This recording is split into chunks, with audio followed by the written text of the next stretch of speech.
Alright, here we go with video number 8 in our RV or bus to RV conversion. Quick little reminder for those that kind of skipping around or just watching this first. This is just us documenting converting a 14-passenger with wheelchair lift church bus into an RV.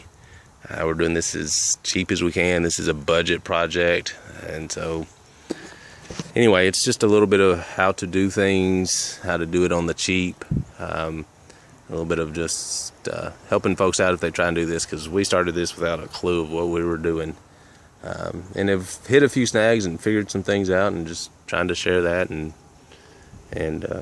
help folks out if we can. So anyway, we weren't going to do any more of the outside of the bus until we got it done, but my wife did some work this weekend on the back, and I'm really excited about it.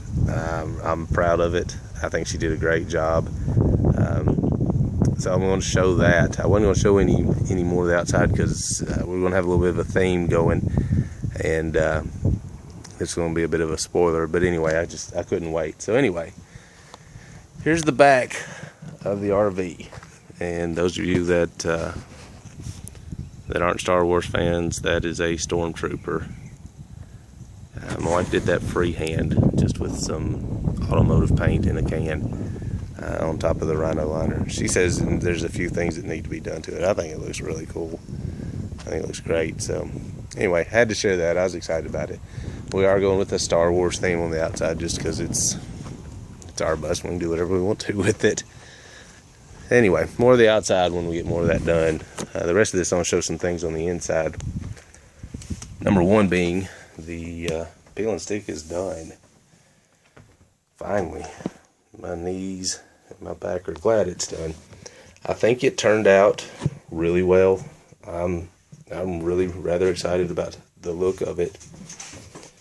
It was a bit of a pain at times. A couple things I wanted to point out, just helpful hints for anybody else that's going to do this. Number one being, peel and stick does not work well on vertical surfaces.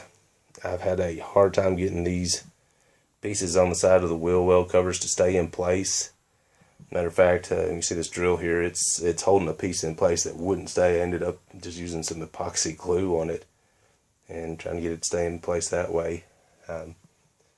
Anybody that's going to try and do this, I would recommend figure out some way that when you get those on there the first time, to get some sort of pressure on them to hold them in place.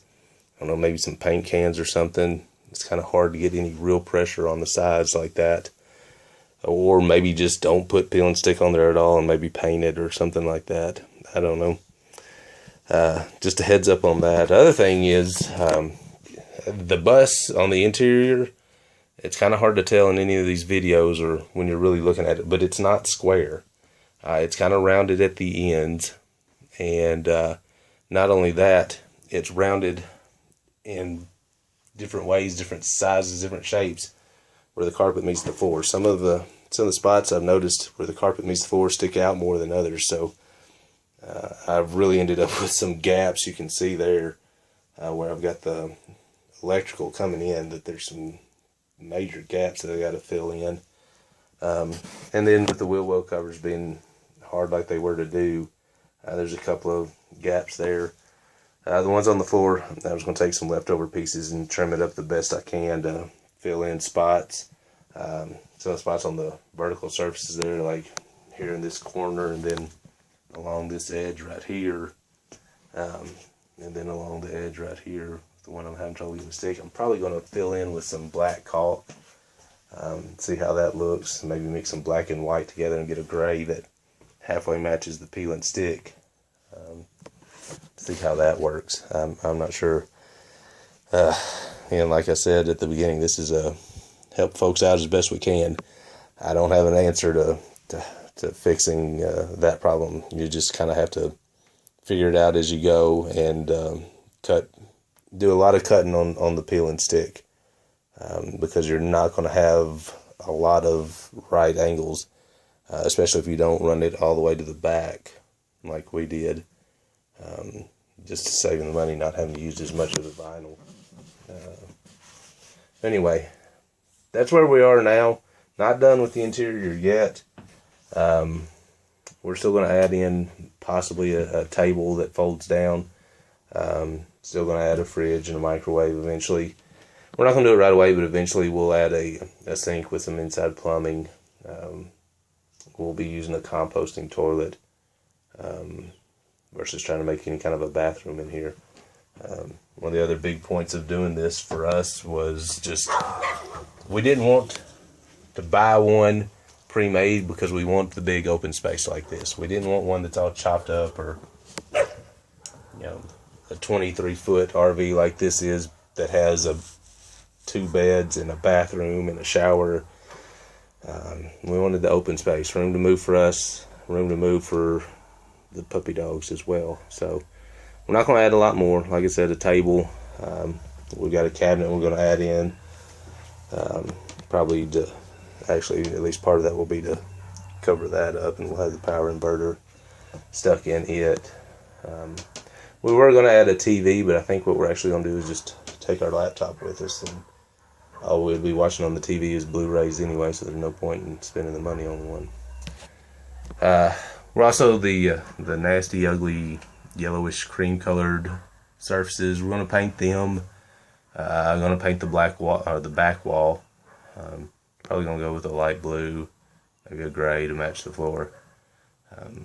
And then also, at least for now, the plan is to, where the supports are for these shelves, are to run some wood in between right there, and then at each one of them, just some separation. And I think I'm going to try and put some sort of a covering up.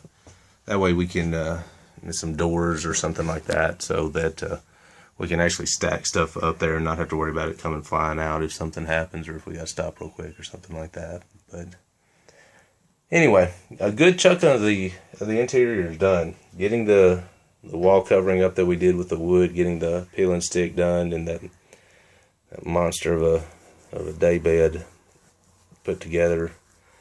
It's some progress.